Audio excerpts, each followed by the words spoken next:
Good morning, তোমরা সবাই কেমন আছো? আশা করছি ভালোই আছো। তো অনেক লং ভিডিও নিয়ে চলে এসেছি। তো আজকে আমরা যাচ্ছি বাইকে করে মায়াপুর নবদ্বীপ দর্শন করতে।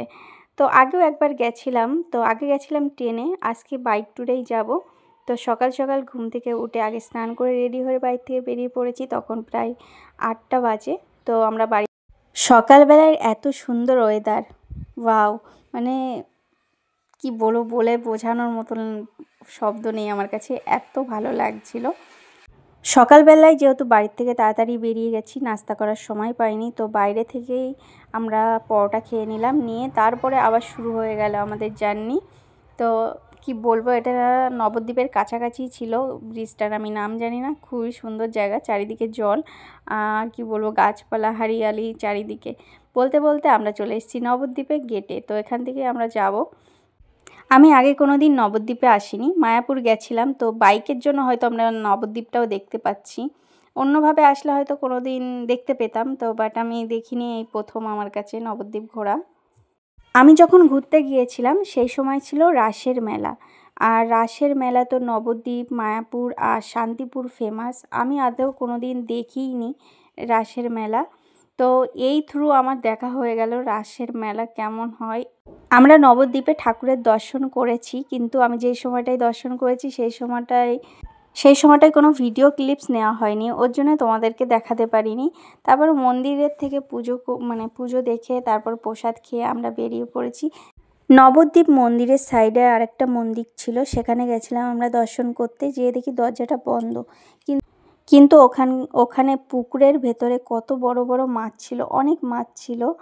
আর ওরা জল খাচ্ছিল, দেখেই বোঝা যাচ্ছিল যে অনেক বড়ই হবে মাছ। আর এখানে রাসের যেহেতু মেলা, তো অনেক দোকানপাট ছিল পুজোর, আর এমনিও মন্দিরের ভেতরে থাকেই দোকানপাট। দেখতে দেখতে দেখি এখানে হরিণও আছে, ওরা হরিণ রেখেছে। আর এদিকে খরগোশ ছিল, অনেক কিছুই ছিল। ফোনের ভেতর তো অত কিছু দেখাতে পারিনি। আমার বাবু তো দেখে খুবই খুশি হয়ে গেছে, কেননা ও এসব খুব পছন্দ করে। নবদ্বীপ মন্দিরগুলো দর্শনের পরে তারপরে বেরিয়ে পড়েছি আমরা মায়াপুর যাব। আর যেতে যেতে দেখি নবদ্বীপেরই একটা পুকুরের কাছে ঠাকুর বিসর্জন দেওয়া হবে, তো ওখানে সব ঠাকুর নিয়ে যাচ্ছিল। আর এইভাবে কত বড় বড় ঠাকুর, আমি বলতে গেলে কোনো দিন রাস দেখিনি, এই প্রথম এত বড় বড় ঠাকুর বানিয়ে সবাই নিয়ে যাচ্ছে। আমি জানি না যে আমার ভাগ্যে কী ছিল, বাট আমার খুব ভালো লাগছিল যে আমি রাসও দেখলাম, ঠাকুরের দর্শনও করলাম।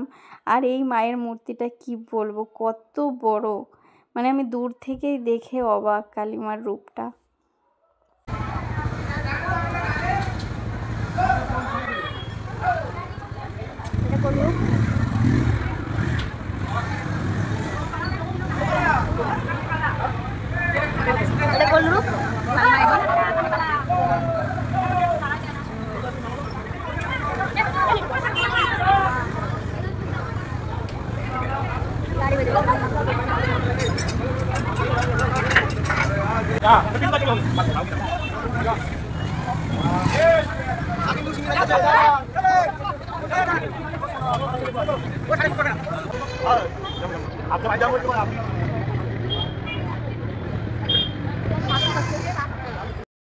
নবদ্বীপ তো ঘুরে চলে এসেছি, এবার যাচ্ছি হচ্ছে মায়াপুরের দিকে। তো এই যে বড় নদীটা তো পার হতে হবে, তো আমরা চড়ে গেছি নৌকাতে।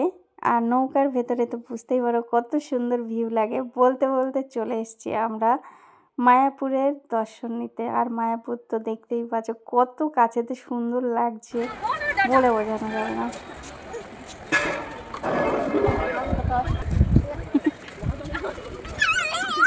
গোপাল নিয়ে যাচ্ছে। মন্দির তো দর্শন করলাম, কিন্তু তোমাদের সাথে শেয়ার করতে পারলাম না, কেননা ফোন অ্যালাউ ছিল না নিয়ে যাওয়ার, সাথে ফোন ব্যাগ কিছুই। তো আমরা নিজেরাই দর্শন করলাম, তোমাদেরকে আর দেখাতে পারলাম না। এই যে এই সাইডটা হয়েছে নতুন মন্দির। এদিকে ঠাকুরের সন্ধ্যা আরতি দেখে আমরা বেরিয়ে পড়েছি। আর যেহেতু রাস ছিল, তো রাস্তা দিয়ে অনেক প্যান্ডেল করেছিল রাসের দেখার জন্য, তো আমরাও গেছিলাম।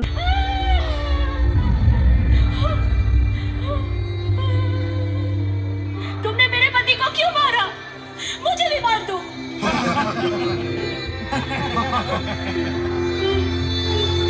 सिंदूर जान तुझको छोड़ दिया।